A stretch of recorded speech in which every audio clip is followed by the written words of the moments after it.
തൃശ്ശൂർ ലോക്സഭാ തെരഞ്ഞെടുപ്പിൽ തൃശ്ശൂർ മണ്ഡലത്തിൽ ഒഴിഞ്ഞു കിടക്കുന്ന ഫ്ലാറ്റുകളുടെ വിലാസത്തിൽ 50,000 വോട്ടുകളോളം തൃശ്ശൂർ നഗരസഭാ പരിധിയിൽ കോർപ്പറേഷൻ പരിധിയിൽ ചേർത്തിട്ടുണ്ട് എന്ന ആരോപണം തെരഞ്ഞെടുപ്പിന് മുമ്പ് ഉന്നയിക്കുന്നത് കോൺഗ്രസ് നേതാവ് ടി എൻ പ്രതാപനാണ്. വാർത്താ സമ്മേളനം വിളിച്ച് ഉന്നയിക്കുകയാണ്. അത് വളരെ ഗുരുതരമായ ആരോപണമാണല്ലോ. 50,000 വോട്ട് പുറത്തു നിന്ന് ആഡ് ചെയ്തിട്ടുണ്ടെങ്കിൽ എന്തുകൊണ്ടാണ് അത് തടയാൻ കഴിയാത്തത്? മഹാരാഷ്ട്രയിലെ ഇലക്ഷനിലുണ്ടായ മറ്റൊരു അനോമലി ഈ പറയുന്ന മൊത്തം വോട്ടർമാരുടെ സംഖ്യ, മൊത്തം രജിസ്റ്റേർഡ് വോട്ടർമാരുടെ സംഖ്യയും പോൾ ചെയ്ത സംഖ്യയും നോക്കുമ്പോൾ ചില മണ്ഡലങ്ങളിൽ 2,000 വോട്ട് കൂടുതൽ, ചില സ്ഥലങ്ങളിൽ 150 വോട്ട് കുറവ്. ഇതെങ്ങനെ സംഭവിക്കുന്നു? ഈ ചോദ്യത്തിന് ഇലക്ഷൻ കമ്മീഷന് മറുപടി ഉണ്ടായില്ല. രാജ്യത്ത് സെൻസസ് നടന്നിട്ടില്ല.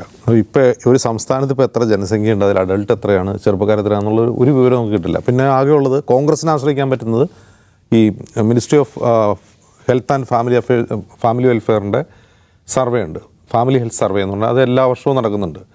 അപ്പോൾ അവർ എങ്ങനെയാണ് സെൻസസ് മാതിരി എല്ലാം കണക്കെടുക്കുക? അവർ ചിലപ്പോൾ ആധാർ എൻറോൾമെൻറ്റ്, പിന്നെ സാമ്പിൾ സർവേ, ഇങ്ങനെയൊക്കെ ആയിരിക്കും അവർ കണക്കെടുക്കുന്നുണ്ടാവുക. അപ്പോൾ അവരുടെ കണക്കനുസരിച്ച് മഹാരാഷ്ട്ര എന്ന സംസ്ഥാനത്ത് ഉള്ള പ്രായപൂർത്തിയായവർ 18 വയസ്സ് കഴിഞ്ഞവരുടെ എണ്ണത്തേക്കാൾ കൂടുതലാണ് ഇലക്ഷൻ കമ്മീഷൻ്റെ വോട്ടർ ലിസ്റ്റിലെ ആളുകളുടെ എണ്ണം എന്നുള്ളതാണ്.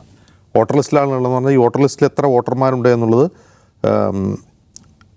നവംബറിലല്ലേ ഇലക്ഷൻ നടന്നത്? ഒക്ടോബർ 15 തന്നെ ഇലക്ഷൻ കമ്മീഷൻ ഒരു കണക്ക് പുറത്തുവിട്ടിരുന്നു. മഹാരാഷ്ട്രയിലുള്ള ആകെ ജനറൽ വോട്ടേഴ്സിൻ്റെ എണ്ണം 9,63,69,410 സർവീസ് വോട്ട്, അതായത് പോസ്റ്റൽ വോട്ടുകൾ 1,16,315. അങ്ങനെ ടോട്ടൽ 9,64,85,765 എന്നാണ് ഇലക്ഷൻ കമ്മീഷൻ്റെ കണക്ക്. ഈ കണക്ക് ഈ 9,65,00,000 എന്നുള്ള കണക്ക് വെച്ചിട്ട് വോട്ട് തെരഞ്ഞെടുപ്പ് നടന്നു. അപ്പോൾ ഈ ലോക്സഭാ തെരഞ്ഞെടുപ്പിനേക്കാൾ 30 ലക്ഷം വോട്ട് കൂടി 5 മാസത്തിനുള്ളിൽ എന്ന് പറയുമ്പോൾ 30 ഈ പറയുന്ന 10-12 കോടി ജനസംഖ്യയുള്ള ഒരു സംസ്ഥാനത്ത് 5 മാസം കൊണ്ട് 30 ലക്ഷം പേർ പ്രായപൂർത്തിയായി. അങ്ങനെ മനസ്സിലാക്കണോ? അതിൻ്റെ കണക്ക് നമുക്ക് മനസ്സിലാവില്ലല്ലോ. അതായത് 5 മാസം കൊണ്ട് ഇത്രയധികം ആളുകൾ പ്രായപൂർത്തിയായി. അതിലൊരു കണക്കിലൊരു പ്രശ്നമുണ്ട്. ഒന്ന്. രണ്ടാമത്തെ കാര്യം, ഈ അവിടെയല്ല ഇതിൻ്റെ യഥാർത്ഥ പ്രശ്നം എന്ന് പറഞ്ഞാൽ തെരഞ്ഞെടുപ്പ് കമ്മീഷൻ കഴിഞ്ഞ കുറേ നാളായിട്ട് പോളിംഗ് ദിവസം ആകെ പോൾ ചെയ്ത വോട്ട് എത്രയാണെന്ന് പറയില്ല. അപ്പോൾ പോളിംഗ് ദിവസം പറയില്ല, തെരഞ്ഞെടുപ്പ് പ്രഖ്യാപിച്ചതിന് ശേഷവും പറയില്ല. കഴിഞ്ഞ ലോക്സഭാ തെരഞ്ഞെടുപ്പിൽ അത് പറഞ്ഞിട്ടില്ല. കഴിഞ്ഞ ലോക്സഭാ തെരഞ്ഞെടുപ്പിൽ അത് ഓരോ ഘട്ടങ്ങളിലും ഓരോ ഫേസായിട്ടാണല്ലോ തെരഞ്ഞെടുപ്പ് നടക്കുക. അപ്പോൾ ഒരു ഫേസിൽ എത്ര പേർ വോട്ട് ചെയ്തു, ഒരു കോൺസ്റ്റിറ്റ്യുവൻസിൽ എത്ര പേർ വോട്ട് ചെയ്തു, അല്ലെങ്കിൽ മൊത്തം എത്ര ആളുകൾ വോട്ട് ചെയ്തു എന്ന് ചോദിച്ചാൽ അത് പറയില്ല. ഒരു ശതമാനം അങ്ങ് പറയും. ഒരു 60% പേര് വോട്ട് ചെയ്തു, 64% പേര് വോട്ട് ചെയ്തു എന്ന് പറയും. അപ്പോൾ നമ്മൾ ഈ ആകെ വോട്ടർമാരുടെ എണ്ണത്തെ ഈ ശതമാനം കൊണ്ട് ഹരിക്കുക. അപ്പോൾ എത്ര പേര് ഉണ്ടെന്ന് കോൺഗ്രസ് പരിശോധിച്ചു. ഇത് ഇലക്ഷൻ റിസൾട്ട് വന്നതിന് ശേഷം നടന്ന എക്സസൈസാണ്.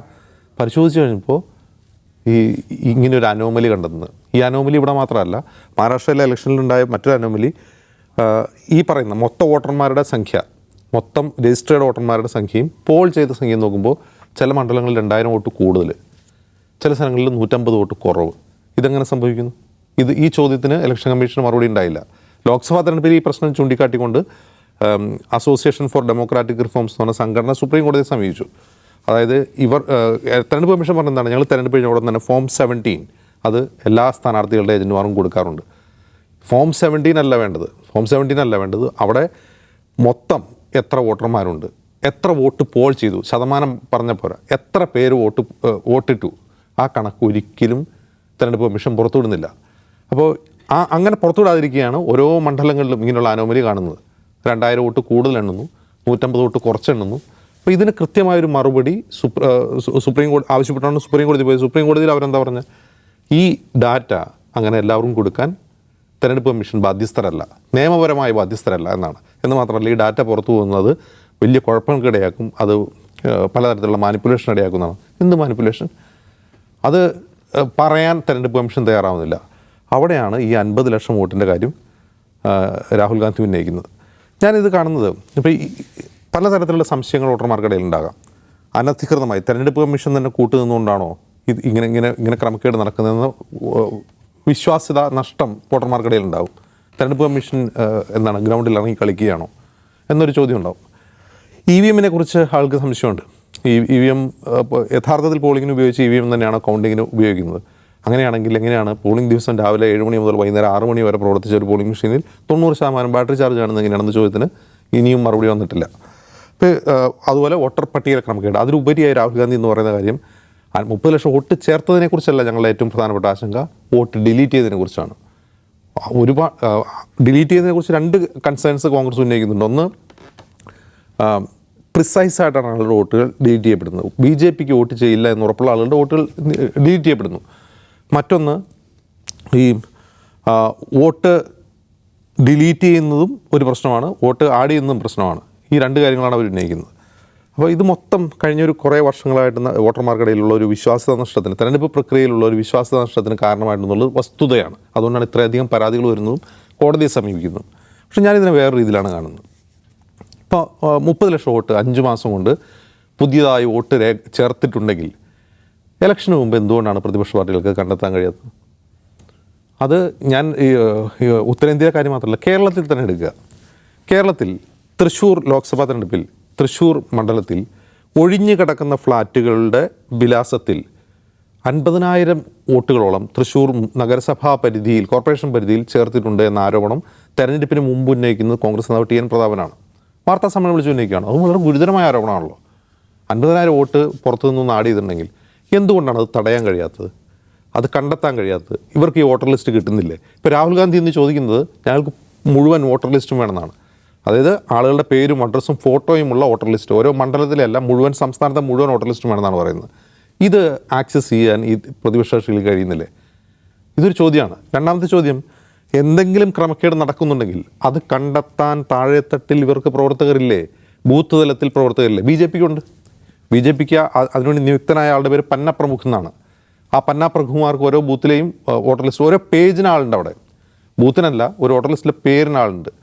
ആ പേര് വെച്ചിട്ട് അവർ വോട്ടർമാരെ സമീപിക്കുന്നുണ്ട്. അങ്ങനെ സമീപിക്കാൻ എൻ്റെ ഈ ഏരിയയിൽ പുതുതായി ആരൊക്കെയാണ് വോട്ടർ ലിസ്റ്റിൽ പേര് ചേർക്കപ്പെട്ടിട്ടുള്ളത്, അവരിൽ ആരൊക്കെയാണ് കൃത്രിമമായി ചേർക്കപ്പെട്ടുള്ളത്, അല്ലെങ്കിൽ വ്യാജ വിലാസത്തിൽ ആരൊക്കെയാണ് ചേർക്കപ്പെട്ടുള്ളതെന്ന് കണ്ടെത്താൻ ഉള്ള സിസ്റ്റം പ്രതിപക്ഷ കക്ഷികൾക്ക് ഇല്ലാത്തടത്താണ് അവർ തിരിച്ചടി നേരിടുന്നത്. അതായത് അവർക്ക് ഗ്രൗണ്ട് ലെവലിൽ ആളില്ലാത്തപ്പോൾ ശക്തനായ പാർട്ടിക്ക് എന്ത് കളിയും കളിക്കാം. നിങ്ങൾ നോക്കൂ, കഴിഞ്ഞ ഉത്തർപ്രദേശ് തിരഞ്ഞെടുപ്പിൻ്റെ ഒരു മികച്ച ഉദാഹരണം കൂടി പറയാം. ഉത്തർപ്രദേശ് 4 ഘട്ടമായിട്ടാണ് തിരഞ്ഞെടുപ്പ് നടന്നത്. 1-ാം ഘട്ടം BJPക്ക് വലിയ തിരിച്ചടി നേരിടുമെന്ന് പ്രതീക്ഷിക്കപ്പെട്ട പടിഞ്ഞാറൻ UPയിലാണ്. പടിഞ്ഞാറൻ UPയിലെ ട്രെൻഡ് BJPക്ക് വളരെ പെട്ടെന്ന് മനസ്സിലായി. കാരണം കാര്യം കൈവിട്ട് പോവുകയാണെന്ന് ഈ BJPക്ക് മനസ്സിലായതുപോലെ തന്നെ അവിടെ സമാജ്വാദി പാർട്ടിക്ക് മനസ്സിലായി. സമാജ്വാദി പാർട്ടി അധ്യക്ഷൻ അഖിലേഷ് യാദവ് എന്താ പറയുന്നത്, പോളിംഗ് കഴിഞ്ഞാൽ ഒരു പ്രവർത്തകനും സ്ട്രോങ് റൂമിൻ്റെ മുമ്പിൽ നിന്ന് മാറരുത്, വോട്ടെണ്ണുന്നത് വരെ സ്ട്രോങ് റൂമിൻ്റെ മുമ്പിൽ നിന്ന് മാറരുത്. ഓരോ ബൂത്തിലും കള്ളവോട്ട് നടക്കുന്നുണ്ടോ, ക്രമക്കേടുണ്ടോ എന്ന് കൃത്യമായി പരിശോധിക്കണമെന്ന് കർശന നിർദ്ദേശം കൊടുത്തു. അതിൻ്റെ ഫലമാണ് UP ലോക്സഭാ റിസൾട്ട്.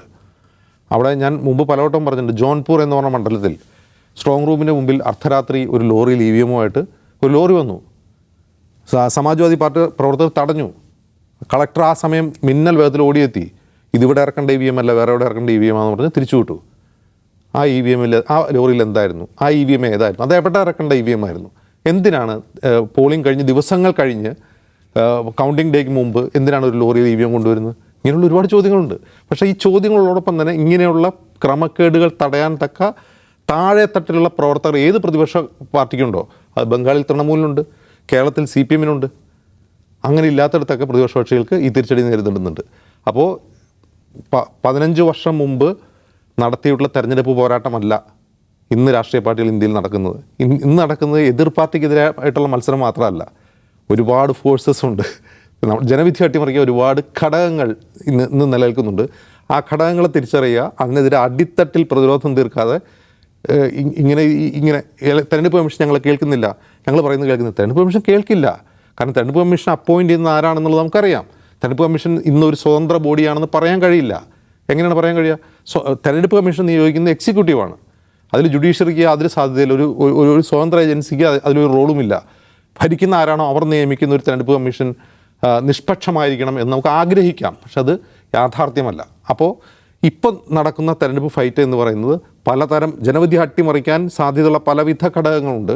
ആ തെരഞ്ഞെടുപ്പ് കണ്ടക്ട് ചെയ്യുന്നവരെ കുറിച്ച് തന്നെ വിശ്വാസനഷ്ടം ഉണ്ടെങ്കിൽ അത് മറികടക്കണമെങ്കിൽ പഴയ 10 വർഷം മുമ്പുള്ള പോരാട്ടം പോരാ, പുതിയ സ്ട്രാറ്റജികൾ പ്രതിപക്ഷം ആവിഷ്കരിക്കേണ്ടിയിരിക്കുന്നു.